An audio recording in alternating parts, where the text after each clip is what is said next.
What's up, everybody? It's Kevin. I'm super excited. The property that we have been renovating is finally complete and rented out. And now I'm going to show you exactly how we were able to take a $450,000 property, put $50,000 into it with zero money out of pocket, and make $100,000 of profit in 1 month.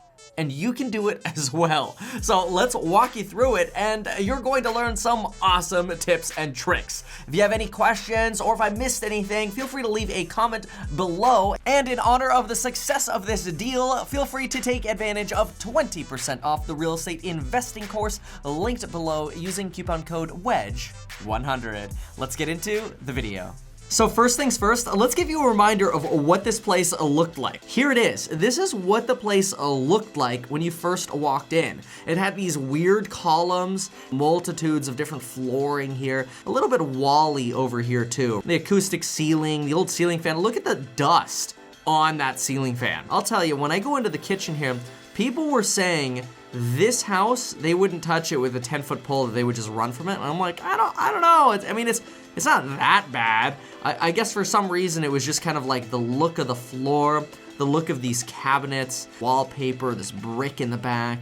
This house had this addition back here, this sort of room that was used as an office. And my next favorite thing that people were freaking out about in the comments is when we jump into the master bath.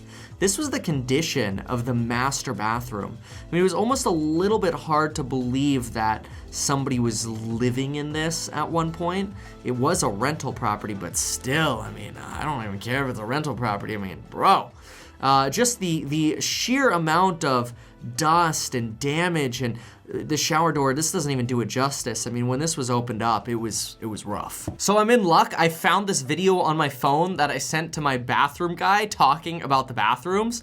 And so you could see me kind of tapping this old fiberglass here, but you could see some of the other damage, you know, the missing kind of lines over here and the other kind of damage and discoloration and just, ew, like, I don't even remember touching that. It's just like, oh, look at this. Just overall, yikes, right? Let's go over to the master. Watch this. I'm gonna fast forward here to the master. This is what you just saw. Watch this. Oh yeah, let's just play that. That is the tile up close. I mean, oh. And look at it at the bottom. It's like, how does that even survive anymore? And I think I'm like, what are we gonna do? Well, now it's time to show you the reveal, what we turned the property into. Here you have my favorite style of brand new driveway, where you do this nice like 12-inch ribbon and then you do these diamond partitions in between. I really like this look. Obviously, we painted the outside. Notice I actually love using concrete paint. You'll see this in the backyard to just clean up concrete as well. I also like keeping the front doors when I can, mostly because it's fine. You know, you don't have to spend $2,000 on a new door when you can paint it and spray paint the hardware and put in some new hardware over here.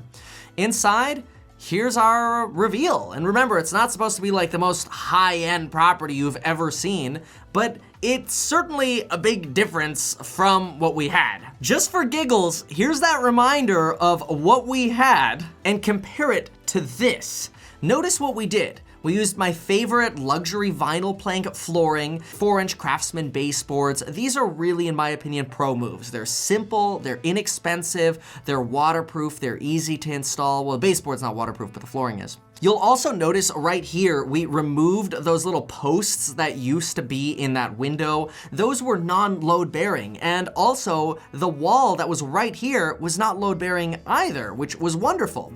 Remember this kitchen. Notice how you have these cabinets right here. And what we actually did is we removed this bar, removed these cabinets, and made this one flat countertop, which now created a little bit of a problem because look what we lost. We lost the cooktop, the vent hood, and this sort of oven with warming drawer here. But I figured, well, wait a minute, I could put an oven right here, have a flat countertop, and get rid of literally all of this and have a much more open surface. You'll find because we did so much removing over here, we have new cabinets on this side, but on the other side, see these cabinets over here, how rough they looked? Well, notice what they look like with some sanding and a good coat of paint. There you go. These are the same exact cabinets. that you saw that were kind of rough and ugly. And on this side, these are new cabinets. Now, I was a little frustrated that I spent $577 on 3 cabinets. I'm happy I didn't have to replace all of these, especially with all these drawers. Everything about the cabinets that are there is fine. They're clean and beautiful and work fine. So there's really no point to spend that extra money. All of the materials, by the way, that we used on this project, including all of the appliances, light fixtures, and everything, are going to be linked in the investing course. But look how much more open this kitchen looks now. Also, note where I like to save money and spend money. Over here, you can see this nice faucet, stainless steel sink basin. This, a little bit more expensive. But up here, I put a $20 boob light in. This faucet was probably closer to $250. This LED panel, rather than spending the money to put in can lights, which usually you'd see people put in 4 can lights, I decided not to spend that money, and instead I put in this $100 light fixture, which provides just as much light, and we didn't have to do any kind of drywall cutting, new wiring. The wiring was already in place for that. Now, another thing noobs like to do is they like to go in and replace all of the doors, but knowing what I know about being able to sand and paint and refinish these wooden surfaces, look how nice they look, and all we did was replace the handles. We didn't even do the hinges. We left the hinges painted, and these bronze knobs really pop this hallway and make it look pretty dang nice. Just for comparison, take a look at that same hallway here as to what it used to be with this sort of older gold hardware, and then pop on over into the bathroom. Look at that difference. I mean, this is the original vanity, and all we did was refinish the face of it and throw on a new countertop and paint that mirror, new faucet, and you're looking much better in that room already. You can actually see in this bathroom, the vanity light, which you'll actually notice when you go in, is an expensive like $90 vanity light, but I've got a water resistant boob light over there because I didn't want to spend more than like $30 on that one. Also, remember how nasty the shower and bathtub were? Look at what they look like now. It's the same fiberglass. See, usually a noob would go in here and they would just demo all of this. They'd literally tear out everything. I didn't have to do that. I left the vanity, I left the tub, and I didn't spend that extra money doing drywall repairs, plumbing repairs, for things that really wouldn't have made a difference. Now here's gotta be my favorite reveal. And to make it most impactful, remember what this shower looked like. It's, well, here you go. This is the after of that same shower, and all we did was reglaze it. Dun, dun, dun, dun, dun. Look at that. It's crazy. It's absolutely incredible what we were able to do by reglazing this shower. The shower absolutely looks phenomenal now. And that's even like a 2-headed shower head. You could take out the middle one and still make it rain. Because that's what we're doing here. We're making this place rain. This is great. This is a $130 vanity. These are the pro moves to really help you save money. Now I'm excited to show you the actual budget on the deal. That is literally the amount of money we spent to fix this place up, and then we're going to get into return on investment and how I got this place for $0. By the way, you can watch this video, which is also linked below, to see the actual same original budget. So on the left here, we have the original budget items: the driveway, the demo, landscaping, paint, scraping the ceiling, the electrical stuff, the plumbing, the handyman work, the flooring costs, the bathrooms, the appliances, the counters, waxing and fixing the glass, and all that. All in all, we wanted to put in just under $50,000. We ended up spending pretty close in actual expenses on all of our expenses. We were a little high on certain handyman and material things, but we were low on other things. You could kind of look at these and kind of compare. Mostly we saved a lot by doing handyman work and reglazing in the bathrooms. That really helped keep our bathroom costs low. We used some epic coupons and price discounts, which we talk about how to hack these discounts all the time on our private live streams. Countertops, those are always expensive. Spend a little bit more on the windows. But all in all, the total cost of this project ended up at, drum roll, da da da da da, there it is, look at that, $49,125, and we had budgeted $49,800. So we spent less than the $50,000 we were expecting to on this remodel. We're super happy. And just to give you a little bit more of exactly how I spent the money in pretty much the order I spent it in, I think this is actually almost the exact order of how I spent all of the money to get the entire property put together in record time. The entire project was done in 4 weeks, and now it's rented. So let's get into how I got this property rented. I used the good old Zillow Rent Manager, and then I ripped pictures literally from my 3D scan and posted it on Zillow. I did do a little bit of light retouching, as you can see here. In my opinion, these photos are beautiful. They're awesome pictures, and I literally ripped them from the 3D tour. Anyway, I put the ad up on Zillow and on the MLS just to see where I would get more hits. And I'll tell you, within the first 24 hours, we got 8 interested parties in the house from Zillow and 1 realtor that called on it from the MLS. And so now it was a question of, okay, well, who are we gonna rent to? And it's kind of, you get like, this is the part where you get a little bit nervous because you're like, oh gosh, if we get a bad tenant, we're screwed. Like that's you know, a monthly payment that we have to now carry. Like that's bad. Knock on wood, we have never had an eviction. And when I say we, that's Lauren and myself. And we do not plan to. So what did we do? Well, we had multiple people interested in taking applications. We ended up renting the property to the very first people that put in an application. We certified their income, their position, but we of course ran their credit on both Experian and TransUnion, as I always recommend everybody do. And ultimately, we ended up renting the property to them for $2,800 per month. Within 48 hours of putting the property up for rent, we had a signed lease and we're basically done. All right. So you want to know the numbers? Okay, here are the numbers, okay? So we bought the deal for $450,000. We put 25% down. Now wait a minute, Kevin, that's not zero. Hold on, I'm getting to the zero part. Just stand by. That gives us a loan of $337,500, some closing costs, some fix-up money. We spent $165,600 buying this deal, with total rents of about $2,800, and then some typical expenses for us, at least, because we manage the property ourselves. We just fixed up the property. We've got principal, interest, taxes, insurance. That puts our total expenses somewhere around $2,185. And, you know, that leaves a little bit of a buffer, obviously, in case there are repairs or unexpected things that come up, which we're not really expecting because we just fixed up the place, or a vacancy. But still, rent's $2,800. What does that mean? That means the cash flow on this deal is a whopping $614. Plus the fact that the tenant is paying off the loan for me by about $454 per month. This place is generating about $1,069 per month solely in cash flow and principal paydown. Now, if we jump over to what I call my return on wealth analysis, you'll see that $1,069 is actually about 7.75% with zero market appreciation on the $165,000 I invested. Now this is where it gets kooky, okay? The long run average appreciation real estate is 3 to 5%, maybe 3 to 4%. Well, let's just add 1% appreciation to this deal and watch what happens to my return on investment. With 1% appreciation, thanks to the cash flow and principal paydown, I'm at a 10.47% return.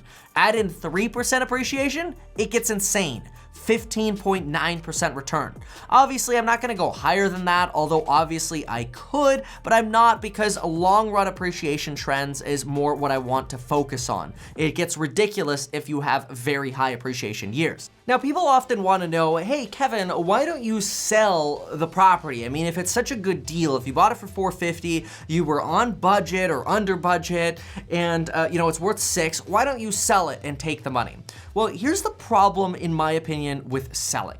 When you sell real estate, you have to pay not only a lot of fees to sell, but now you pay what are known as short-term capital gains. It's just a fancy way of saying I'm basically paying like 50% of my money to the government. So if I sell and let's say I clear 100 grand in profit because we get multiple offers and, you know, the selling costs get covered, whatever. Let's just say we clear 100 grand in profit. I give the government $50,000. And so now it's like, okay, so why don't I sell? Well, if I want to use that $50,000, guess what I can do? I can pick up my phone and go, hey, Bob, I got a house that has a lot of equity in it. Do you mind lending me 50 grand and I'll pay you, I don't know, 7% interest or a little more because it's private money. Oh, don't tell Bob I'm willing to pay more. Okay, don't tell him that. You could put a lien against the house and I'll get to use the 50 grand. And guess what happens? When I now use that 50 grand, I don't have to pay taxes because taking out debt doesn't trigger the IRS to tax you. Now, I'm not a CPA, so don't sue me, bro. I'm just some dude on the internet, okay? Also, remember, in real estate, you never have to pay taxes. You could literally continue to tell the government, hey, you know what? I'll catch you later on taxes. That's known as a 1031 exchange. And you can do that over and over and over and over again. And in the meantime, I can milk the cash flow, my net worth can grow, I can take out a little bit of debt against it to go finance other projects, and all of a sudden, you're able to balloon an empire without ever paying a dime in taxes. And then, you know, people are usually like, well, Kevin, you know, one day you're gonna pay taxes. No, I never actually plan on paying taxes. See, let's say in a few years, I have a $10 million portfolio, but then unfortunately I get struck by lightning or hit by a bus. And, you know, I guess things didn't work out that well as planned. And technically I would have owed the government like, you know, taxes on $9 million in gains or something like that. The government will feel sorry for you and they're gonna do what's known as step up your tax basis, which means your heirs don't have to pay any taxes.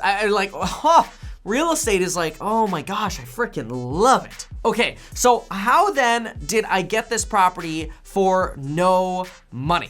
Well, because I invest in real estate regularly, and now I'm a coffee drinker already. This is my first cup in forever, and it actually feels pretty good. Anyway, because I'm a real estate investor, I have a bunch of other properties. And on one of these properties, I have something known as a home equity line of credit. It's kind of like a credit card, except it's a loan against my house that I pay zero money on when I'm not using it. When this deal came up, I didn't have $165,000 sitting around because I usually don't. Instead, what I usually do is when a deal comes up, I decide, okay, let's swipe that credit line, so to speak, kind of like swiping that credit card.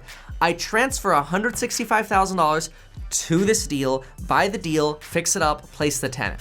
Now it's at this point, some of you might be thinking to yourself, oh my gosh, but that means your cash flow is gonna be less. Well, let's just go ahead and put it in the spreadsheet and find out. I'm gonna go over here to secondary debt and put in $500 as an extra expense. Now when I go to the top, my cash flow is only $114.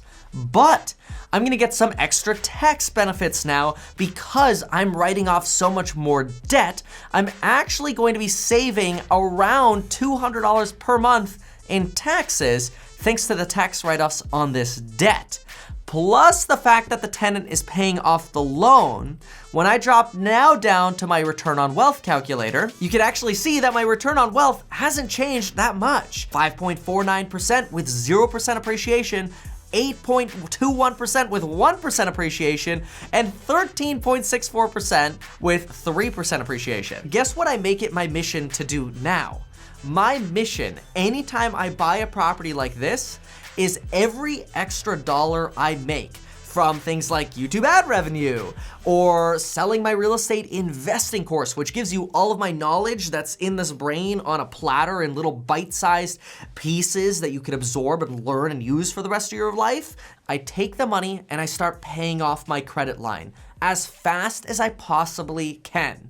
And my vision is once I pay off that credit line, I am now ready to buy another deal. So to me, I actually don't keep much money in a savings account because the way I operate is as soon as my credit line goes to zero, I go buy a good deal with that open credit line.